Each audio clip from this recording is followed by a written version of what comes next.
واحنا نايمين بيحصل في دماغنا حاجات كتير. النشاط الكهربي للمخ واحنا نايمين ما يفرقش كتير عن نشاطه واحنا صاحيين.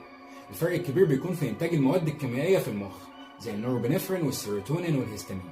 المركبات دي ما بتكونش موجوده واحنا نايمين، وده بيخلي العضلات ما تتحركش، وعشان كده ممكن تحلم ان انت بتجري او بتعوم او حتى بتطير بس جسمك ما بيتحركش من مكانه. في ناس بقى بيكون عندها اضطرابات في النوم، مخها بيفرز المركبات دي وهم نايمين، فبيخليهم يتحركوا ويمشوا وهم بيحلموا.